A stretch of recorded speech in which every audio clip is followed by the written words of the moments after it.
was we're 38% March 9th. Yeah. And then, because you're going to be able, he's going to be able to. Yeah. Okay, Mhm. 38% March 9th, and then 51% So they yesterday. did better. Yeah, they did improve, and you know, they laughed because somebody went from like a 50 or from a 25 Yeah. to a 50. And they're, you know, like it's not a passing grade, it's a crappy grade, but it's okay. I was like, you showed growth, so Right. that's good. And it came up when somebody said, "Hey, I'm still bad," and you said, "Yeah, you're still not good enough, but you did showed growth," and you let the whole class know about that. I thought that was really that little Yeah. exchange was really cool. I love the rapport you have with these kids. You know, I really love Thanks. that rapport. That's powerful stuff, and it's why they work for you. You know, you could tell. But there's also some strategic things you're doing. I think are really smart. Like the very fact that you're able to gauge you have a way to assess them, and then you're comparing and contrasting their scores. Speak to their engagement. Is that capturing their attention? Because they're like, "Oh yeah, you did better. I did better than you." And Yes, that they makes are a difference. competitive. They Yes, are competitive. and they don't want to be the stupid one in the class, Yeah. the bum one. Yeah. Is what they say. You know, Yeah. they don't want to do that. That embarrasses So them. there's peer pressure Yeah. to make sure that they don't just blow off the little problem that they're working on. Mhm. That's great. There's And the a- fact that they're in pairs gives the kids that are not sure a way out, Yeah. right? They could get help.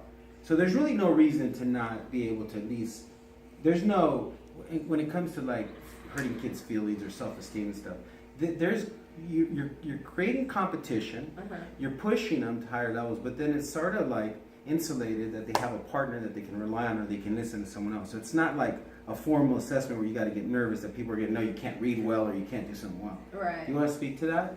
Yeah, I mean it does, but you know it's crazy because even then, and you can tell like these are the kids who aren't as competitive, who really don't care that much. Yeah. Like you could have gotten 100 and I got like a 67, and so it's like, how did that happen? You know, Yeah.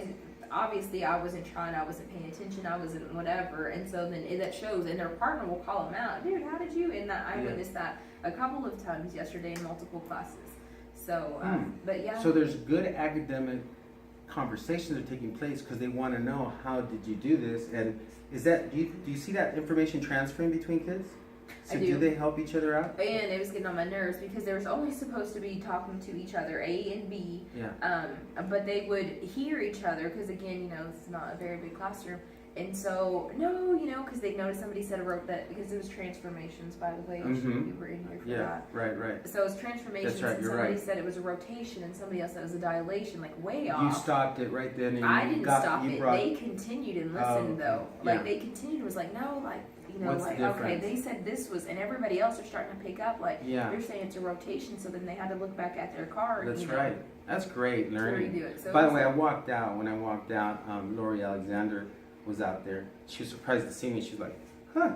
I said, "Oh, I'm just observing the teacher." And I kept walking, and then she turned around and she goes, "Hey, there's learning going on." I go, "Yeah, there's learning going on." So that's just that's kudos to you. That's Oh, great. Yeah, because it's not in every classroom. So, but you've seen it at this school a lot more than the first 6 weeks, I think. So it's just a good thing. But okay, back to our discussion. So let's move the conversation over to the two areas of focus, right? Let's talk about the student interactions. Okay, so the idea there is that you're forcing, in a structured way, kids to not just talk, but to have structured dialogue and to insert academic language. A lot of times kids know stuff, they know a lot, but it just doesn't come out. It doesn't transfer on tests. And so the idea there is if you build it into, it's hard for a teacher initially because sometimes it's not structured and it gets kind of crazy. Yes. But if you give them a set amount of time, in other words, ones talk to twos or A's talk to B's, you got 30 seconds, ready? Boom. Da-da-da-da-da. Okay, stop. B's talk to A's. Da-da-da-da-da. Okay, stop. Now, B's, tell me what A just told you. And so speak to that a little bit. Tell me your experience. Tell me what you liked and be completely honest. What did you like about it? What did you not feel comfortable with? Is it something that you think you might want to integrate in the future? Okay, I did like, you know, the idea that it forced them to talk. And that they were using academic vocabulary, even though they couldn't say some of the words like you heard them struggling. They can preserve, you know, orientation. So things like that. But that was good. I did like that. And I liked how, even though they weren't supposed to be talking to other people from other groups, just being able to learn from their mistakes, you know, and trying to figure out, okay, so why am I wrong?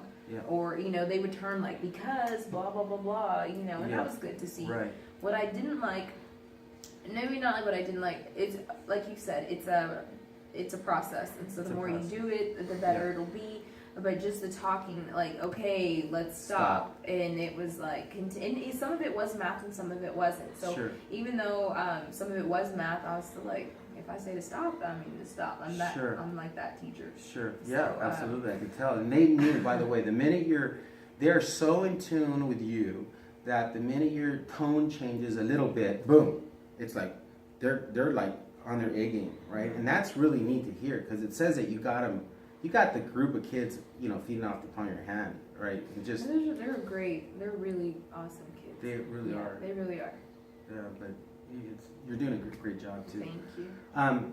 So, what do you think you could do as a teacher to structure that interaction so you have more control over the quality of that interaction? Aside from just the process, just doing it over and over again. I mean, I set the expectations, but it was Did a you learning, set it's the a learning time process for both. for their talking? I did. It was structured. I did do the time, yes. Okay. I'd say for this problem, it depended on what the question was asking. How many Okay. cards did they have to look at? So some Okay. of them might have only had 15 seconds, where another might have had Oh, 30 gotcha. seconds. Okay. And so that's I see how what it you're was. saying. But what I didn't do, and I guess I missed that part. I would have like, okay, so partner A answer blah blah blah about this question to partner B. Right. Partner B share it, but I didn't have them go back Back and and forth. forth. I didn't do No. that. No. Um, Is So there that's something value I there? do Do you look at. think? I mean, now that you're thinking about it. yeah, is I there- think there could be. But What just would with what could this, you get out of that I don't think there was a whole lot of value though with it with the transformations. I think with that activity? yeah, with this activity, I think if it were something else, that it could have Mhm. helped, and it kind of did. Mhm. But because like say if I got the wrong answer and my partner knew, no, Mhm. it's this, they were Mhm. able to correct them, but I didn't ever have them Mhm. share it. It just Mhm. came out in conversation. Sure. And for you, your student engagement is a strong suit of yours, which is not everyone's strong suit. So one of the things that I've seen in the past is that it forces, because kids are going to get called out, but but again, it's insulated, right? You're not really getting called out for what you know or don't know. You're being called out with just for your level of engagement. Did you listen? Mhm. Did you actually? Sometimes we talk to people and we're not really listening. We're worried about what we're going to say next, right? So it forces them to really listen if they think they're going to get called on. And the next step really, and it's something that it took me a little while to get teachers comfortable with, but honestly, the teachers that I saw with the greatest value growth in the last school I was at were the ones that would actually take that little activity, that little structure, and they do it every 5 or 10 minutes religiously. They just got to a point where they'd stop talking and they'd force dialogue. And then they force the kids they called out would actually physically have to stand up and answer. And you don't think about this, but when you're in front of your peers and you're a teenager and you're worried about they're looking at you and do I have a stain on my shirt? Yeah. And I know that might not sound cool, but what it is that you're using social pressure to get them engaged. It's actually, I personally think it's a little bit of that social engineering that we as teachers have to be good at. We have to be psychologists, we have to be priests, we have to be coaches, we have to be friends sometimes, parents a lot of the time, and we also have to be sort of social engineers. Where do you place kids and who sits with who and stuff? So something to be mindful of or to think about. Okay, I'm going to switch gears. Tell me about your experience with the standards and trying to get them to understand what standards that they're working on. What was your experience with that like? You didn't feel good about that? No, I didn't. I didn't even write it on the dang board. Like, I forgot. You forgot. It Okay. sucked. I've gotten into the habit of just star review and just in that mode, whereas before, like I told you at the beginning, like I was specific. I'd make them read it. By the time we walk out of the door, this is what you have to be able to do, and I didn't. I'll tell you, it took us a year at my previous school. It took me an entire year just working on the lesson objective, written in a way that had all the important components, and where teachers were routinely doing it, and not just putting something out there. Right. And it took a bunch of my time to observe teachers, give them feedback. Hey, I noticed this, I noticed that. I didn't see your